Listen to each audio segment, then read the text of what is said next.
All right, Jose, what's going on here today, man? I'm jumping off a plane. Jumping out of a plane? What are you, crazy? Can I do this? No. Yep, that's me. Paying $250 to jump out of a plane just for the thrill of it. I loved it for a moment, even though it doesn't look like it. Kind of like this guy. I felt I was flying, or just a lot of wind in my face.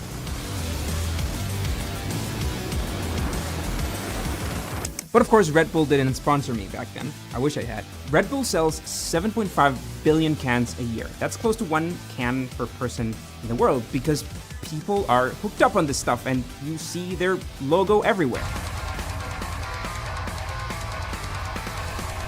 But this is nothing compared to Coca-Cola. Coca-Cola sells almost 2 billion units a day. So how does Red Bull afford all of this? That's a company forensic story.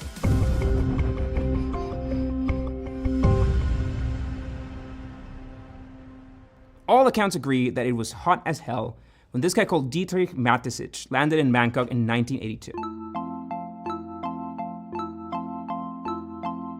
He was exhausted, jet-lagged, but had to meet with a local distributor called Chalio Uvidya. I tried really hard to get the names right this time. I hope I did. But anyway, Uvidya saw this Austrian dude struggling, so he offered him a specially brewed tonic. Not just any tonic, his own recipe. Mateschitz drank it, and it was instant. It was one drink, and suddenly the jet lag was gone. Mateschitz was hooked like an addict on heroin, or like someone on Red Bull anyway, because every time he visited Thailand, he told his driver to stop at a store and get some Krating Dang. Whatever this miracle beverage was, he loved it, and he was not the only one. You see, blue-collar workers, farmers, drivers, everybody on Thailand was drinking this thing. And it wasn't by chance. Chalio Uvidya was a marketing genius, because tonics and these types of specialty drinks, they've been popular in Asia for some time. Some are even sold as medicine, and Thailand was no exception to this rule. They were drinking these Japanese and these Korean brands, but they were expensive, so blue-collar workers couldn't really afford them. But Uvidya felt that they were the ones who needed it most, so he analyzed the existing beverages, looked at the ingredient list, and then he realized that he could create a recipe of his own. After all, he had been working in pharmaceuticals before. And we are going to talk about the ingredients, but later. Because in the 70s, Uvidya had created this tonic. The bottle had 2 impulsion balls ramming against each other with a yellow sun in the background. And he had made sure that it was cheap. He had a tough upbringing as a dog farmer, so his audience was people like him, laborers, workers, and drivers, factory workers. And Krating Dang was a success. In less than 2 years, people all over Thailand were drinking it just to get through the day. And then Uvidya started sponsoring Muay Thai tournaments. So these are absolutely essential to Thai culture. And he cemented his drink as like a must-have at these events. So by this time, Mateschitz had tried it, Krating Dang had proved its worth. So the Austrian salesman did some research, found out that at the time, the largest taxpayer in Japan was an energy drink company. So there was potential for global scale. So Mateschitz approached Uvidya with an offer. Let's take this Krating Dang to Europe. And then fast forward to now. For many, it's just more than a drink. It's an icon. And that's all Mateschitz's work. Next, he made his mission to exploit the marketing side of Red Bull. But judging by what we see today, you could imagine that it would be the biggest challenge. Nowadays, Europe is one of Red Bull's hotspots. For example, in 2020, Red Bull grew the most in Turkey, in Germany, in Scandinavia, in Russia, and in Switzerland. And much more than that, the brand had cemented its name in global sports. Look at Formula One or even football, soccer. So no wonder Europe loves Red Bull, but it wasn't always like this. Red Bull was an idea at the beginning. It was kind of like a paradox because the beverage was more expensive than Coca-Cola. It came in a smaller can and it tasted weird. But it gave us energy. Nothing about Red Bull was making a lot of sense. So when Mateschitz tried to sell the idea to European investors, he ran into this brick wall because nobody wanted it. But he believed this Krating Dang made sense. So he convinced Uvidya for both of them to put $500,000 with the remaining 2% going to Uvidya's son. And they would take the brand to Europe themselves, but not before some changes. The flavor and the desired effects didn't have to change. On that side, everything was great, but the rest wasn't. Of course, we're gonna start with the name, which I am probably butchering by now, Krating Dang, because that would not click in the European market. But its meaning was significant. But let's pause here for a second. I need to talk about our sponsor for this video, which is ChartMogul, because tracking your SaaS metrics is absolutely vital. If you don't do it right, you might run into trouble. And we have, and we almost died because of it. And for years, we've been using ChartMogul to make sure that these numbers are accurate. So we generate revenue from a lot of sources, from SaaS to this YouTube channel to our consulting branch, and we consolidate all of that in their platform. But for SaaS specifically, which is their focus, they let you run cohort tables and lifetime value reports and filter customer sources and how they perform with the lifetime values. You can use tags to see customers from specific regions and how well they pay. And for companies under $10,000, ChartMogul is absolutely free to sign up. You can use the link chartmogul.com/slidebean. And if you have over $10,000 in monthly subscriptions, you can write off $600 from your first year if you use the code SlideBean. Thanks again to our friends at ChartMogul for sponsoring today's video. So let's get back to this Red Bull story. When NVIDIA created his product, he needed a name that appealed to Thai culture. And all that he could think of was one thing, the gar. So native to Southeast Asia, this gar animal is big. Some can reach 7 feet in height at the shoulder and weight up to 3,000 pounds. So these are massive dudes and they epitomize hard work and strength. So it was an ideal match for a beverage for the working class. So that's how he came up with this two bulls butting heads with a yellow sun in the background. Okay, so now we are going to talk about ingredients. Because NVIDIA realized that almost all of these tonics had the same core group of ingredients: caffeine, sucrose, glucose, and taurine. All NVIDIA did was make a specific recipe and add some flavor to it. That was honestly it. The recipe for the original Red Bull to this day remains unchanged. However, in some markets, it's caffeine content that changes, and you're gonna see why in a sec, because that's where things get very controversial, for better or worse. But first, let's talk about this other ingredient called taurine. And I need to get this out of the way quickly. It's not bull sperm. They put real bull sperm in Red Bull. Semen. There's this, if you don't know what I'm talking about, since 2016, there's this myth on social networks, social media that says that taurine in Red Bull comes from bull sperm. It doesn't. Taurine is this sulfuric amino acid that's actually found in humans. We have it in our retinas and our brain and our heart and our blood. And we get it from meat, we get it from fish and some other animal products. So taurine comes from the Latin taurus, which means ox or bull. And the first extraction of taurine came from ox bile in 1827.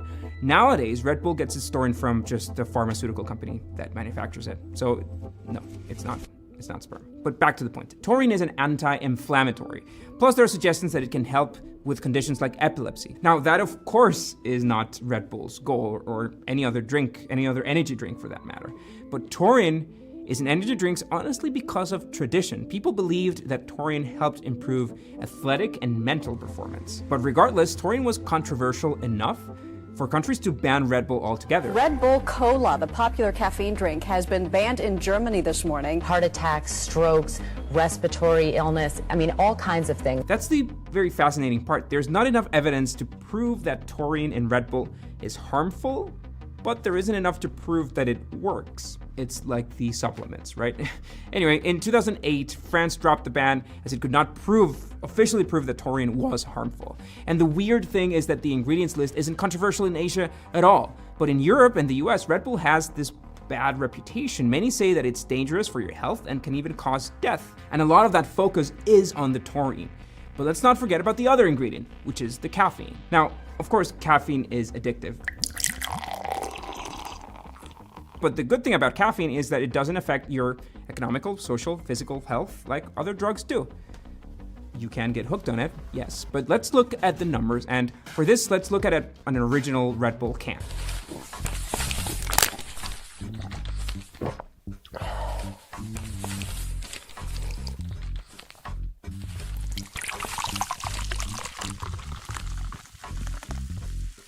So Red Bull has as much or more sugar than Coca-Cola, has a lot of caffeine, plus the controversial taurine. No wonder it gives you wings, or you end up in the hospital. In some cases, they drank 8 or more cans in a row.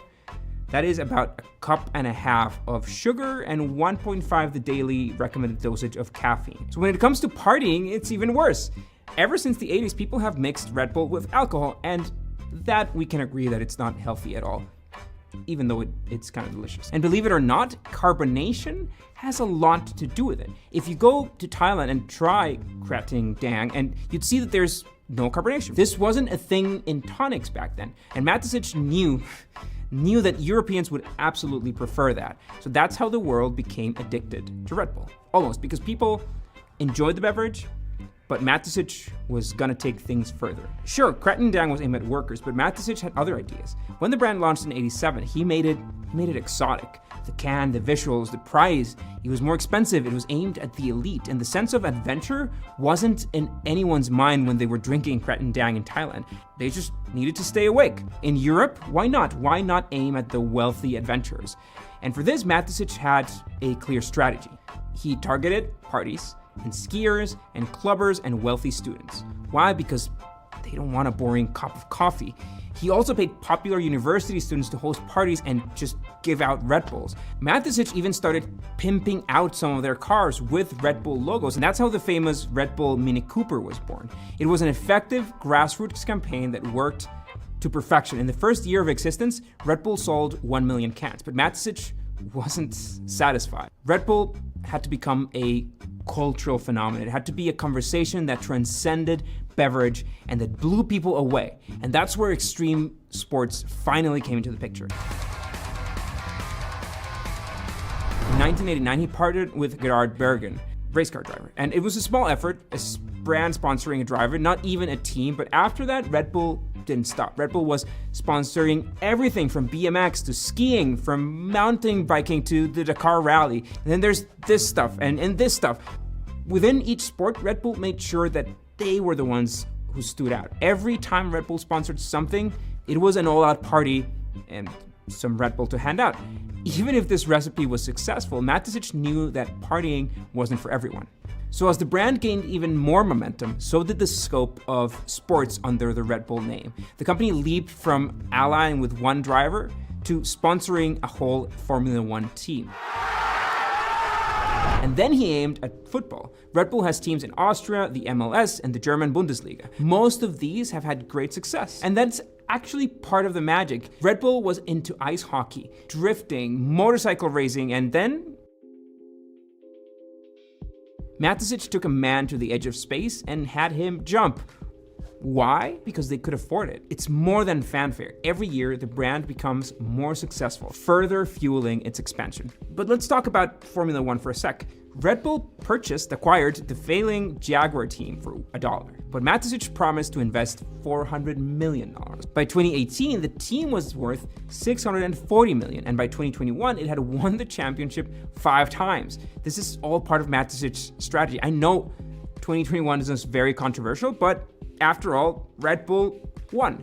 Their recipe for Formula One success is the topic of conversation, because a lot of the money does come from selling just Red Bull cans, but they also make money from prizes and sponsorships and more things associated to Formula One.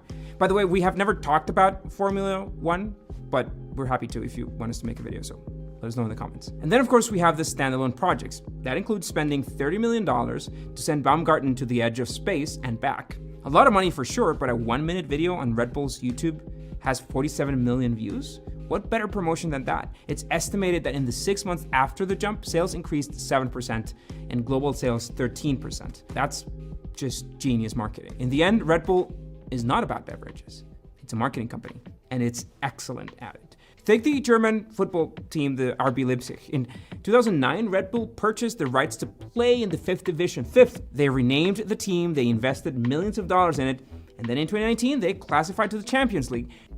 Today, this team is worth 500 million euro. And get this, they don't produce anything, not even the drinks.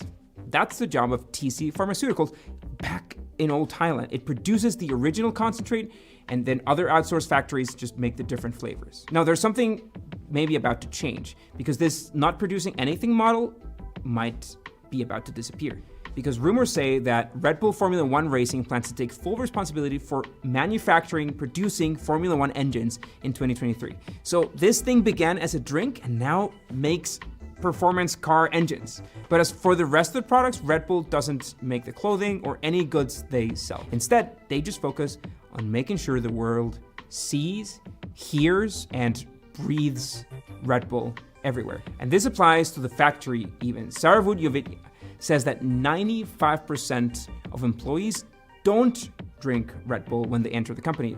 But once they're in, they just get hooked on it. So it started with this addicting beverage, but Mateschitz knew that it was not going to end there. And now the world loves this stuff. Again, 171 countries. It dominates the energy drink market. And of course, we have competitors, but we're talking about 7.5 billion cans in a year. We millennials live at a pace where we need some extra fuel to get through the day. So it's, at least for us, it's no longer just about the party, it's about getting through the day. And that maybe is not that good. See you next week, guys.